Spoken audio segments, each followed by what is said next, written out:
Hello everyone, आज है 11 मार्च और आज इस वीडियो में हम बात करेंगे आईटीसी लिमिटेड के बारे में। जहां मार्केट में गिरावट हमें देखने को मिल रही थी, वहां आईटीसी के शेयर में तेजी थी। रशिया और यूक्रेन का जो क्राइसिस है उसका असर आईटीसी पे नहीं था, यहां पे तेजी देखने को मिल रही थी। वीडियो में डिस्कस करेंगे कि 234 रुपए के इस शेयर में मौका है कि नहीं, और है तो कहां पर है, क्या करना चाहिए, उन सारी चीज़ों के बारे में डिस्कस करेंगे। लेकिन उससे पहले अगर आपने अभी तक चैनल को सब्सक्राइब नहीं किया तो प्लीज़ अभी इसे सब्सक्राइब कर लीजिए, क्योंकि आगे भी बहुत सारे वीडियोस जो आपको काफ़ी ज़्यादा हेल्प करेंगे। तो आईटीसी लिमिटेड का शेयर जो है ये 234 रुपए के आसपास ट्रेड कर रहा है। दिग्गज कंपनी है, एक ही कंपनी के अंदर कई सारे बिजनेसेस है और वो सभी के सभी इसी एक रूफ के अंदर आते हैं। एक महीने में देखें तो 1% के आसपास का ग्रोथ है। हालांकि थोड़ी बहुत करेक्शन यहां पर भी आया था, 208 पे गया, लेकिन एक बाउंस बैक आया। ठीक है, जहां रशिया यूक्रेन की वजह से गिरावट थी वहां पर इसमें तेजी थी, उससे पहले ये टूट रहा था। अगर हम बात करें पिछले एक साल की तो देखो काफी ज्यादा उठापटक देखने को मिली है, लेकिन फिर भी 13% का ग्रोथ है। देखो आईटीसी हर बार 200 रुपए से बढ़िया बाउंस बैक दिखाया है। हालांकि 260 रुपए से ऊपर निकला जरूर था, वापस टूट के नीचे आया, वापस तेजी, वापस नीचे, वापस तेजी। अगर आप चैनल को रेगुलर फॉलो करते हो तो एक चीज मैंने हमेशा कही है कि 200 से लेकर 210 के बीच में जब भी आईटीसी लिमिटेड का शेयर मिले खरीद लो इसको। लॉन्ग टर्म का बेहतरीन शेयर है। कंपनी की अगर हम बात करने जाए तो भैया कंपनी का जो पोर्टफोलियो है वो काफ़ी डाइवर्सिफाई पोर्टफोलियो है, और कंपनी का रेवेन्यू भी ज़्यादा है, कंपनी का प्रॉफिट भी ज़्यादा है। एफएमसीजी, होटल, देखो जो मेन रेवेन्यू इनका निकल कर आता है वो आता है इनके सिगरेट प्रोडक्ट से।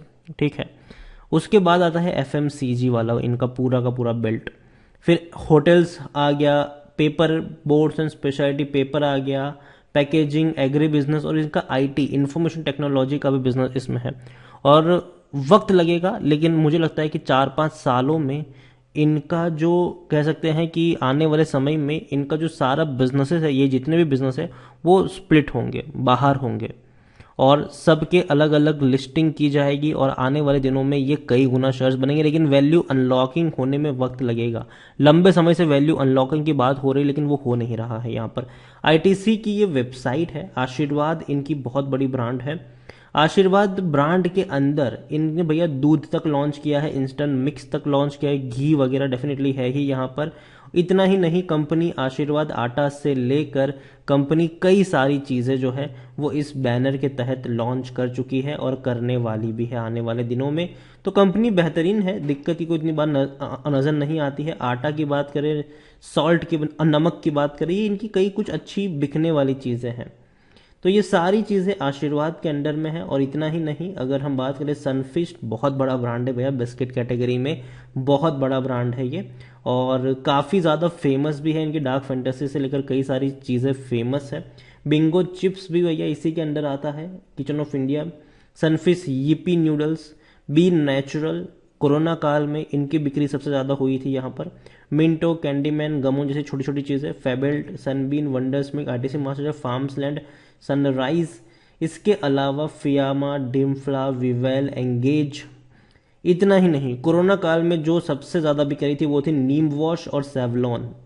तो ये नीम वॉश इन लोगों ने कोरोना काल में निकाला था और प्रोडक्ट काफ़ी सक्सेसफुल भी रहा। और सेवलॉन ने तो भैया वाकई में काफ़ी अच्छा परफॉर्म दिखाया भी था उस वक्त। क्लासमेट की नोटबुक से लेकर पेन पेंसिल, प्रेफर क्राफ्ट, कई सारी चीज़ें इनकी फेमस है। मंगलदीप अगरबत्ती से लेकर कई सारी चीज़ें आप ही के घर में इनकी देखने को मिल जाएगी। आईटीसी को लेकर अगर हम देखें तो लार्ज कैप शेयर है, 2,85,000 करोड़ से भी ज़्यादा का इसका मार्केट कैप है, और वॉल्यूम्स 1.5 करोड़ से भी ज़्यादा के हैं। बड़ी क्वांटिटी में शेयर इसके ट्रेड हो रहे हैं। और यहाँ पर देखें तो 9.99% की होल्डिंग एफआईएस के पास है, 10.70 म्यूचुअल फंड, 21.47 इंश्योरेंस कंपनी, और इतना ही नहीं, टोबैको मैन्युफैक्चर इंडिया यहाँ पर हाईएस्ट पब्लिक शेयर होल्डर है 24.20% की होल्डिंग के साथ। और डिविडेंड बहुत अच्छा पे कर रहा है ये, और लंबे समय से बेहतरीन डिविडेंड पे कर भी रहा है। आईटीसी को लेकर देखें तो टारगेट्स काफ़ी बड़े हैं। H D F C securities का हाल फिलहाल का ही टारगेट है, और ये टारगेट जो है ये 285 रुपये का है ये। इतना ही नहीं, 310 का टारगेट के आर चौकसी का भी था। According to Moneycontrol user 36% लोग अब बेचने की बात कर रहे हैं। रीज़न सिंपल है, आप इनका ग्राफ देख लो तो पता चलेगा कि इससे पहले भी जब भी इस लेवल पे गया है, प्रेशर आया है, शेयर टूटा ज़रूर है यहाँ पर। तो वो चीज़ देखने को मिलती है और आने वाले समय में यहाँ से गिरावट आएगी कि नहीं, चांसेस है, क्योंकि एक रेजिस्टेंस कह सकते हो आप इसको कि इस लेवल के आसपास बैठा है। लेकिन मैं हमेशा कहूँगा और अभी भी यही चीज़ मैं कहूँगा कि बेचना मत इसको। देखो गिरावट अगर आएगी ना तो ज़्यादा से ज़्यादा ये 220 210 के आसपास जाएगा, ठीक है, अगर आती है तो। अगर नहीं आती है, ब्रेकआउट आएगा तो भैया अच्छी खासी तेज़ी देखने को मिल भी जाएगी तब भी। यहाँ पर आईटीसी को लेकर अगर हम देखें तो इनके रेवेन्यू जो है वो लगातार इंक्रीजिंग मोड में है, बढ़ रहे हैं, अच्छी बात है। प्रॉफिट की बात करें तो कंपनी के प्रॉफिट हालांकि दो फाइनेंशियल ईयर 2021 में कम हुए थे, क्योंकि जो इनका मेन रेवेन्यू आता था सिगरेट और टोबैको प्रोडक्ट से, उनकी बिक्री में कटौती हुई थी। लेकिन अब धीरे धीरे प्रॉफिट्स इनके बढ़ रहे हैं। कंपनी क्वार्टरली जो प्रॉफिट कर रही है, क्वार्टरली वो बहुत हाई है, 4,000 करोड़ तक के प्रॉफिट कंपनी कर रही है। दिसंबर क्वार्टर में इतना प्रॉफिट था और रेवेन्यू जहां 13,000 करोड़ के रेवेन्यू थे, अब वो सीधा 17,000 करोड़ पर पहुंच चुके हैं। तो कंपनी के रेवेन्यू बहुत तेजी से इंक्रीज हो रहे हैं, जो बहुत अच्छे संकेत है। कंपनी का प्रॉफिट बड़ी तेजी से इंक्रीज हो रहा है और शेयर इतनी बड़ी रफ्तार के बाद भी 21 का पी है, जो कि सस्ता है, क्योंकि सेक्टर पी 42 का है। 74% एनालिस्ट खरीदारी करने की सलाह देते नजर आ रहे हैं। खरीदारी का सही मौका है, क्योंकि शेयर ओवरबॉट जोन में नहीं है, कोई भी रेड फ्लैग नजर नहीं आ रहा है, लॉन्ग टर्म में अच्छा पैसा बनाकर दिया है, अच्छा डिविडेंड भी पे कर रहा है। जहां तक अगर डिविडेंड की बात है तो हम देखें तो आईटीसी ने फरवरी में इसी साल 5 रुपये 25 पैसे का डिविडेंड दे दिया है।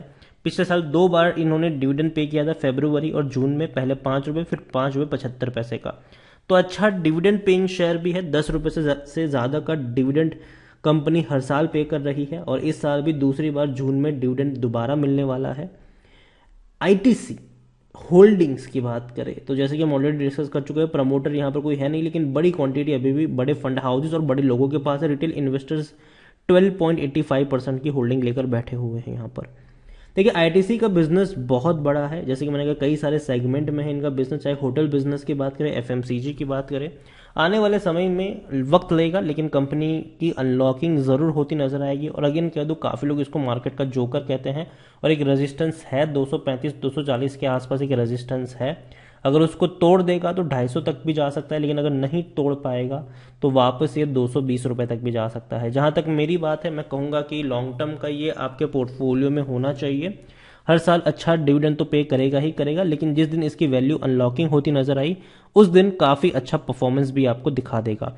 दूसरी ओर खरीदारी की बात करें तो मैं कहूंगा कि 233, जल्दबाजी मत करिए खरीदारी के लिए, अभी फ्रेश बाइंग के लिए 220 रुपए के नीचे अगर ये आपको मिलता है तो डेफिनेटली तब आप खरीदारी की यहाँ पर कोशिश कर सकते हो। वीडियो को यहीं बैंड करूंगा, पसंद आया हो तो लाइक करें, शेयर करें। चैनल पर अगर आप पहली बार आए तो प्लीज़ सब्सक्राइब करें और आईटीसी लिमिटेड के बारे में आप क्या सोचते हैं वो भी आप मुझे कमेंट में लिख कर बता सकते हैं। Thank you.